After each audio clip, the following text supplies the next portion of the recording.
Yo. Feel it? Feel it? The anticipation, the pulse of the game, it's coming. Something monumental. Get ready for the NRL season 2024. Get ready to witness history in the making.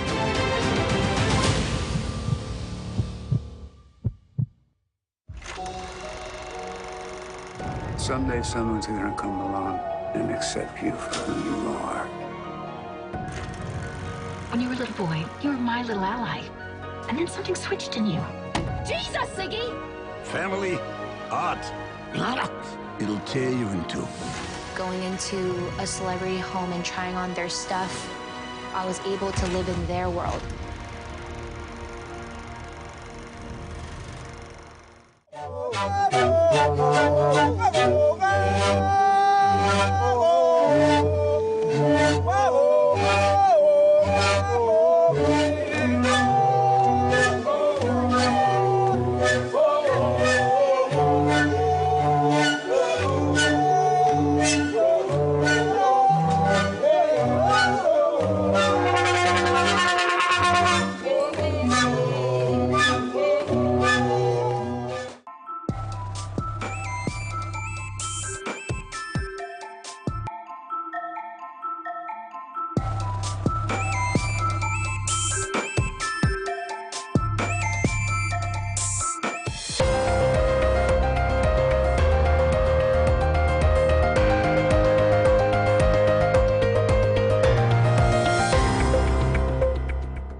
Hello and thanks for joining us for the Midday News.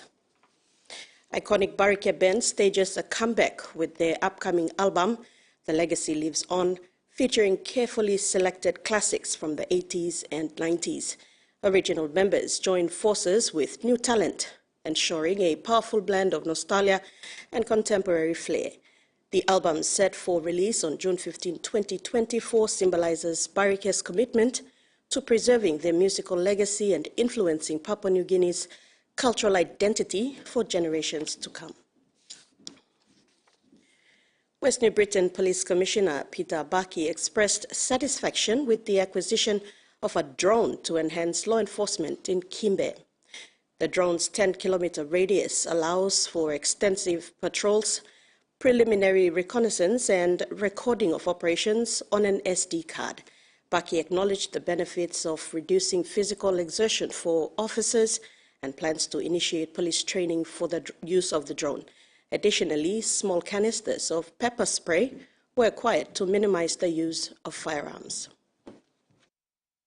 Thank you to the Governor for presenting West New Britain Police with this. This is about utilizing technology to make our job easier. This will not solve our problem, but it's an enabler. It enables us to make our job better.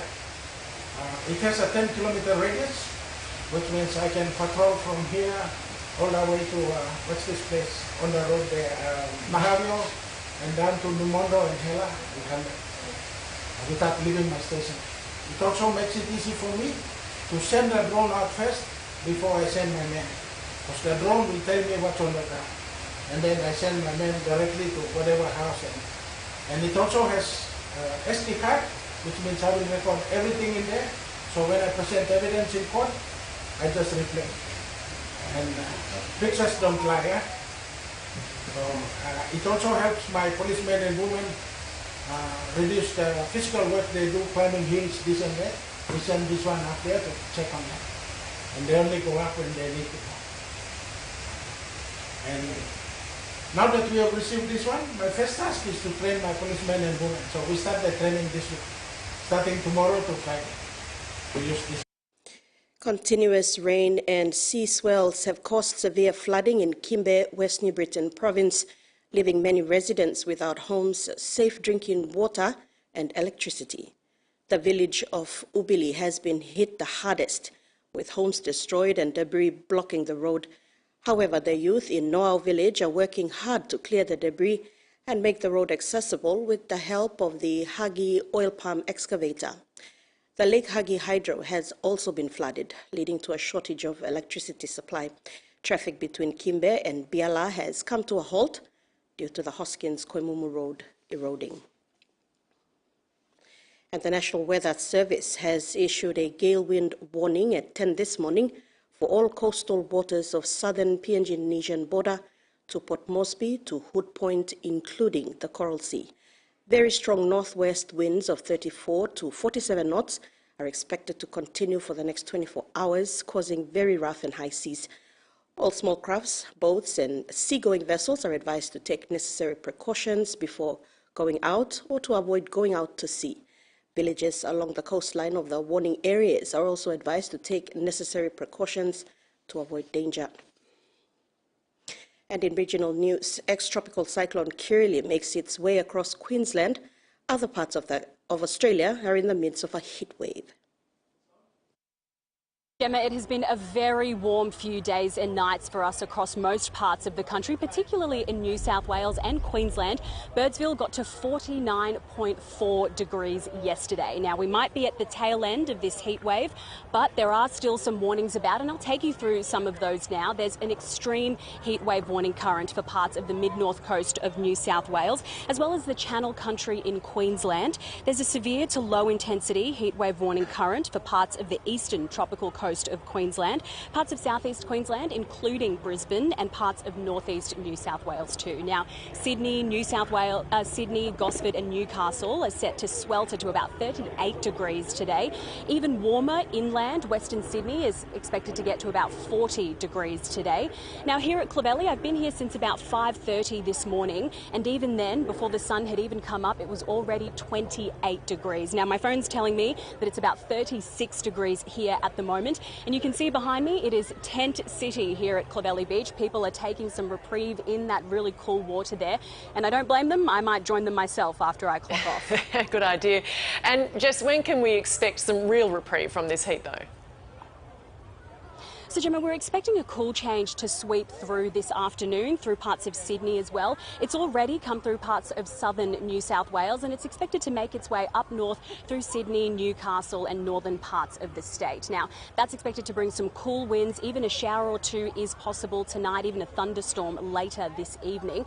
But for northern parts of the state and parts of Queensland, they might have to wait a little longer. That cool change isn't expected to reach them until tomorrow. So until then, Gemma, the message is stay cool and stay hydrated. Australia's Prime Minister Anthony Albanese has conceded his broken promise on the Stage 3 tax cuts will be controversial. He insists more people need financial relief and he has the ticker to do what's right for them. Public sales pitch. You guys get out of the way. After upending a 5-year-old tax plan he'd inherited and had committed to keeping, just 5 months before it was due to come into force. When economic circumstances change, the right thing to do is to change economic policy. We're seeing a political charlatan who's prepared to do or say anything. The original cuts passed back in 2019 would have left the tax system looking like this from the 1st of July this year. The main change was the removal of an entire tax bracket, meaning everyone earning between $45,000 and $200,000 a year would pay the same rate of tax. Labor's proposal shoves that extra tax bracket back in and it tinkers with the rates and thresholds around it. The lowest rate of tax is cut from 19% to 16%. The second tax rate sits at 30%. The 37% tax rate is the one that's reappeared, but it kicks in at a higher income level than before, of $135,000 a year, and the top tax rate from $190,000 a year. But how that translates to your bank account is the key here. Before, low-income earners weren't going to see anything from the Coalition's Stage 3 tax cuts. Under Labor's proposal, they'll get an extra $800. More cash will continue through those middle-income ranges up until $150,000 a year when the tide turns. The tax cuts are still there, they're just not as large for higher income earners as they otherwise would have been. It's great for the lower income people because obviously you get more back, but at the same time, the higher income, I mean, they worked for their money, so why should they be penalised? To use arguments like, oh, things have changed, is spurious. Peter Dutton not commenting today on whether he'd repeal the plan if he became Prime Minister. At what he says and contrast that with what he actually does, because he's not a truthful person. I'll tell you what my integrity is. Not looking at low and middle income earners and saying, sorry, I'm just the Prime Minister, I'm not in a position to help you. The policy pivot will be put to its first electoral test in just over a month, when voters in the outer Melbourne seat of Dunkley go to the polls in a by-election. I think it's good as long as inflation doesn't go up. That's great for me and for my family. But on whether it's a broken promise. More like a reality check. The government always changes their mind all the time. I don't really trust what they say regardless, sorry.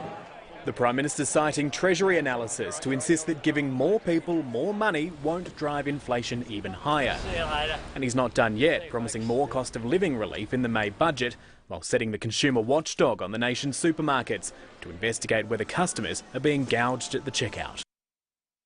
And in sport, 6 weeks out from the 2024 season opener in April, the SB PNG Hunters are back on their full stride, looking to polish up on their moves before they head to the next stage of their preseason program.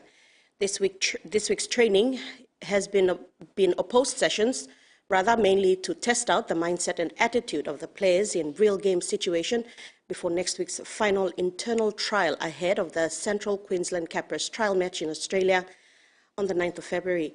Head coach Paul Aiton again stressed the importance of having those opposed sessions to see how the boys are connecting with each other on the field and communication, which is crucial. Against each other, leading into this season, we want to try a different approach. So we're going to do -2. We're going to do an opposed session. Just have bodies in front and bodies moving. It's not full contact, as it did turn into it a little bit, but it's not supposed to be that way. So that's where we're at the moment with a full contact oppose on Saturday. We structured our week so it's very similar to a game week, similar in planning. So that's where we have the oppose today. Tomorrow will be off, light movement, and then we play on Saturday, an opposed match. And the following week, it's our first trial, which is against each other here. After that, we go to Ipswich. So after that, the next day, we've got 38 in our squad because 2 have gone down. It's the junior Comores and a couple extra for backup for injuries. So we'll be cut to 30. Yeah, all the small things and their connection. For me, it's the connection and to see all the parts that we worked on in Block 1 that they're doing. And biggest thing I'm doing is listening. I'm listening to see what they're saying. Yeah, that's probably one of the biggest things because you need to talk.